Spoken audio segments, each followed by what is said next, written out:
আরাফার দিনের আমল যারা আরাফায় অবস্থান করছেন তাদের জন্য একরকম, আর আরাফার দিনে যারা আরাফায় অবস্থান করছেন না, বিশ্বব্যাপী বিভিন্ন জায়গায় আছেন, তাদের জন্য ভিন্ন রকম। যারা আরাফা অবস্থান করছেন, নবী আলাইহিস সালাম বলেছেন খায়রুদ দুআ দুআউ ইয়াউমি আরাফা। এই হাদিসের এই অংশটা যদিও আম, এখান থেকে আরাফাত দিনের দোয়াকে নবীজি বলেছেন আরাফাত দিনের দোয়া হলো সবচেয়ে সেরা দোয়া, বছরের যে কোনো সময়ের মধ্যে সেরা দোয়া হলো আরাফাত দিনের দোয়া। যদিও আরাফাতের ময়দানে হাজিদের দোয়া কবুল হয়, ফেরত দেওয়া হয় না, বহু হাদিস আছে। যেহেতু হাদিসে আরাফাতের দিনের দোয়াকে সেরা দোয়া বলা হয়েছে, আমরা যদি দূর থেকে আল্লাহর কাছে দোয়া করি, আশা করতে পারি আল্লাহর কাছে, আশা করতে অসুবিধা না যে আল্লাহ তাআলা দোয়া হয়তো কবুল করবেন। وخير ما انا قلت انا والنبيون من قبل لا اله الا الله وحده لا شريك له له الملك وله الحمد وهو على كل شيء قدير।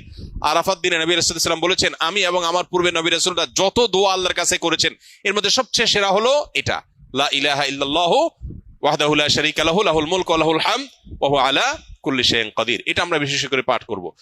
আরাফাত দিনে হাজী সাহেবদের জন্য রোজা রাখা নিষেধ, বেশি বেশি দোয়া করবেন তারা, তাদের জন্য করণীয় আমলগুলো। আর আরাফাত দিনের অনুসরণে জিলহজের 9 তারিখে পৃথিবীর বিভিন্ন প্রান্তে থাকা মুসলমানরা নফল রোজা রাখবেন, এতে 1 বছর পূর্বের আর হায়াতে বাঁচিয়ে রাখলে আল্লাহ তাআলা অগ্রিম 1 বছরের গুনাহ আল্লাহ মাফ করে দিবেন। এজন্য আরাফাত দিনে নফল রোজা রাখবো ইনশাআল্লাহ। এই রোজাটাকে জিলহজের 9 তারিখেই রাখবো নাকি যে আপনার আরাফাত দিন হাজিদের অবস্থানকে হিসাব করে রাখবো, এটা নিয়ে দুই রকমের মত আজকাল শোনা যায়। তবে আরাফাত দিনে হাজিরা অবস্থান করছেন হুবহু ওইটার সাথে মিল রেখে গোটা বিশ্বে আসলে ওই দিনে একই সময় রোজা রাখা এটা সব ক্ষেত্রে সম্ভব না, ভৌগোলিক ভাবে এটা সম্ভব না। এই জন্য জিলহজের 9 তারিখটা যদি কেউ রোজা রাখেন ইনশাআল্লাহ বিদিল্লাহ তিনি এই ফজিলত এবং এই তাৎপর্যের মাহাত্ম্য পেয়ে যাবেন, এবং এই মতটা অধিকতর সব দিক থেকে সমৃদ্ধ এবং যুক্তি সমৃদ্ধ। এই জন্য আমরা আরাফাত দিনে যারা আরাফাতের ময়দানে অবস্থান করছি না তারা রোজা রাখবো ইনশাআল্লাহ বেশি বেশি করে।